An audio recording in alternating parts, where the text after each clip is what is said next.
Hi, welcome to the Pursuit of Truth. If you're noticing about the sound quality, that's because I'm recording on the laptop with a Yeti microphone that I have. I used to use it for doing voiceovers, applying for jobs on these websites that say they're going to get you work and then you never get any jobs. So I have this microphone, so I thought, why don't I use it? I've been recording these podcasts on my phone, and sometimes I notice, I don't know if you do, that the audio seems to switch from one ear to the other. So I don't know whether that's because the phone has got a glitch and it's not recording properly because I just use the Samsung voice recorder program, or whether it's because when I'm walking about, because I tend not to be able to stay still when I'm talking. I am now, so you don't need to worry about that. But so I don't know whether it's when I'm moving about, the different acoustics are giving different sounds, because even my head is moving now, and I'm sure that'll make a difference. No, that's why you tuned in for this, if you did actually tune in for this. So I was going to go live, but it's such a hassle. My laptop's been dodgy recently, so I've had to reset it. So that means putting OBS on again and setting it all up. I was thinking that, I'm sure with YouTube in the past, you used to be able to just go live. I mean, I don't know why they need a streaming software just to go live, because on your phone you can just go live. Well, assuming you've got 1,000 subscribers, then you can just go live with your phone without needing OBS or any kind of streaming software. So as the laptop has a camera and YouTube is a platform, why it can't just take the video and the audio from your laptop and just put it straight? Why does it need a streaming software? I mean, it's useful if you're going to show videos and do, proper programs and stuff, but just making normal videos, I'm sure it didn't used to be that complicated, but I guess they're making it more complicated, so only professionals can make videos on YouTube, because it's more their tube than YouTube these days. Because if you look on the featured videos, it's not ordinary YouTubers, it's YouTubers Red or Premium or Famous People or Warner Brothers or Fox or BBC or CNN or whoever that these days are the featured. But anyway, that's a different topic. The real reason I came on here was just, I was walking from the train station today, and I was thinking about how we're in like bubbles. I was thinking of myself in outside the bubble now that I've been awoken, as it were, to use that terminology.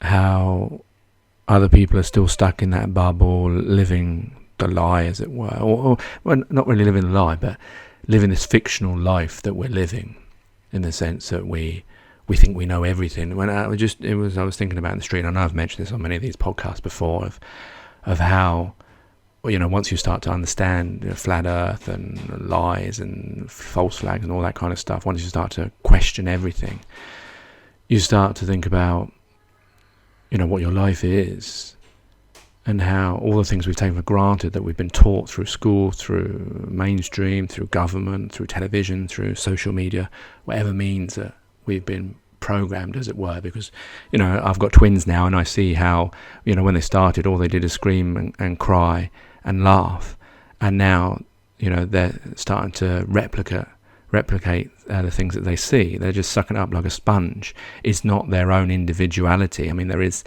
differences between the two of them, but they're, if they my son Aiden, when he sees me crossing my arms, he'll cross his arms, and then I'm thinking, well, the reason why I cross my arms is because I saw my dad do it. We're just learning these things, but we're also learning the world that we live in. But when you actually take all that away and start to think about, well, really, we don't even know why we're here. We have all the fictional side of things, and I call it fictional because it can't be proven. If you want to believe in the religious background of that God created the heaven and the earth and man, or if you want to believe the science view of the Big Bang and either Darwin's evolution or some kind of just luck that all this thing, like you had 1 million dices and every single one of them turned to a snake eye to a 1. That's the kind of what the chances you're talking about that happened, and we've got an earth, and we've got the oxygen, and we've got the right amounts of everything, and we've got being able to replicate ourselves and animals and all the if you look at just how birth happens and all that, all the science stuff that we try to understand, it's just so much. But then But it's funny how we don't think about that. And I know I made a podcast when I was talking about a school teacher, how they would actually talk to children really, and, be able to actually tell them, well, you were born here and we don't know why we're here, and we don't know where we are, and we don't know what we are, why, and all that kind of stuff. And the reason I argue that they don't teach children the truth like that is because they don't want them to be, they don't want to be scared, because once you say like you're a flat earther or stuff like that, you start to then question everything, and then you don't know where you are, and it does cause a lot of problems, I think, with the shift in your mind. But it is true, we don't know, why we're here, and it's quite amazing to think about that. If you think about it, that I was born through my mother and father, but we really don't know why we're on this land that we're on, surrounded by sea.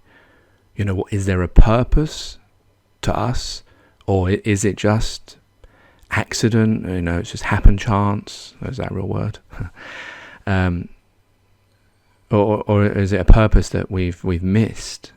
If you want to obviously go through the religious view, then it's the worshipping of your creator and doing good, but because we don't really know why we're here, we have got reasons that we can all fall back on, and that's formed the basis of our existence. But we've made stories, and we go to work, and we watch television, and we make relationships, and we celebrate birthdays and Christmas and all these things. But when you strip of these things away from humanity, of if you think of humans as if they were, like, I don't know, I use this a lot of times, a human just born in the jungle without any of these things around it, then is that what we really are? And all these other things that we see as ourselves are just those trappings, those stories, those illusions that we're telling ourselves to make ourselves feel reassured. Well, I don't know how that happened, but it stopped itself. That's really, really weird and spooky, isn't it? The mouse somehow shifted to the stop on Odyssey, and it just stopped itself. That's really weird. It's lucky I looked up to see if it was still recording or not, but I think it only just stopped where I was talking. I was talking about the trappings that all these things that we live creates for ourselves, so that we feel reassured about the life that we live in. And then I was going to talk about the twins. Recently I was thinking about their nursery rhymes that they listen to, and how deluded they are and false. Say with, and I know I've mentioned this previously, but we'll say like Baa Baa Black Sheep. I hate that one, and I don't like them to sing it because it has this idea of a master. And I'm sure, I don't know, I seem to remember that the little boy was a slave in the original version, but maybe I've got that wrong. But I know he did used to cry, and now they've changed that. But the fact is still this idea of a master, that and the idea that this sheep is giving away its wool freely. These, sheep that are bouncing around. You've got old MacDonald had a farm, and there he is, this nice old man with a white beard, looking a bit like a thin Father Christmas, and he's looking after all these animals, and he's nice to them. But they don't tell the truth about how these farms are and what these farms are really about. That these farms are about cultivating animals and killing them and then eating them. They don't show the demise of these animals and the suffering they go through, and the fact that they're not really there out of choice, which is the perception that these nursery rhymes give. When you listen to all these nursery rhymes, they're not actually, illustrating the truth of the world that these children are going to grow up. No wonder that children, when they're young, they think of the world as, this brilliant place, and they're full of excitement. And I remember I felt this as well. But then when you actually grow up and you 13 or whatever, and your conscience kicks in and you start to see things as they really are, you then start to get paranoid and scared of the world. And I suppose that's why there's a lot of mental issues when it comes around to those teenage years, and why maybe there's a lot of high suicide, because they realise that this world is tough, and it's selfish, and it's greedy, and it's not the world that they've grown up through Christmas and nursery rhymes and the Easter Bunny and all that kind of fluffy stuff. And I suppose that's why there's a lot of mental issues when it comes around to those teenage years, and why maybe there's a lot of high suicide, because they realise that this world is tough, and it's not the world that they've grown up through Christmas and nursery rhymes and the Easter Bunny and all that kind of fluffy stuff. all the CBeebies, cartoons and Popeyes, that make out that this world is this great place, like in Choo Choo TV's version of Baa Baa Black Sheep, they talk about sharing and caring, and and they're giving things out for free, and it's good to share with each other. But you go to Tesco's and see if they will share food with you. No, they won't, because you need money. They don't. Maybe on the wheels on the bus they mention the money goes clink, clink, clink, but they don't. They don't tell the children that they're going to have to grow up, and their existence is not really that free, even though they believe that they're free if they live in certain countries, but that they're going to have to work for that money and work for every single thing that is around them.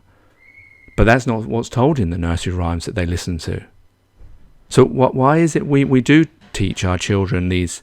They are false. That's true. Let's be honest. Like Father Christmas, it doesn't exist. He is a fictional person. There's no one that comes down your chimney, but that's what we all tell our children. And if someone went up and said to the school that, I'm not going to teach about Father Christmas, I'm going to tell my children the truth, it's a fictional character just to make you feel good, you'd be booed and you'd be told, no, you can't say that. How can you be so cruel to a child?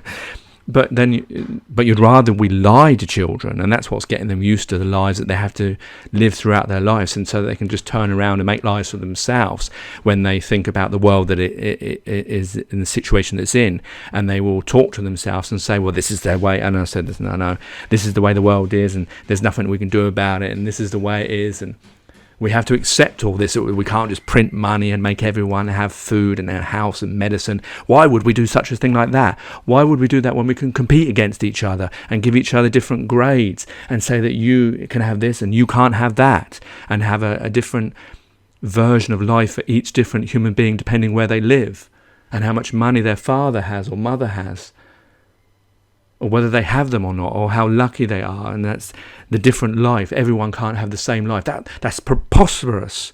I can't say the word. But the idea of that, why do we teach our children these nursery rhymes? You can get around the Father Christmas and you can say that's just to give them something magical, something they can be excited with. Okay, that's fine. I understand that. But why lie about what happens to animals?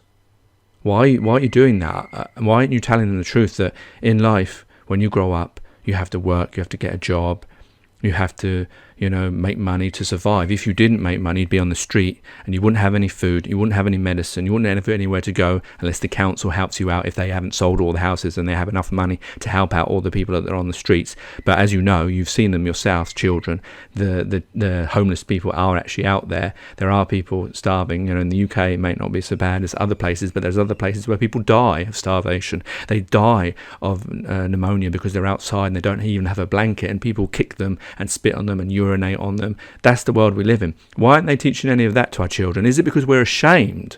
We're ashamed of the existence that we're actually living in, that's why we make up this magical world and these magical nursery rhymes to teach them that Baa Baa Black Sheep, he has wool and he's going to give it to you freely, and old MacDonald's going to look after all these animals really nicely, and then they're all going to dance around together.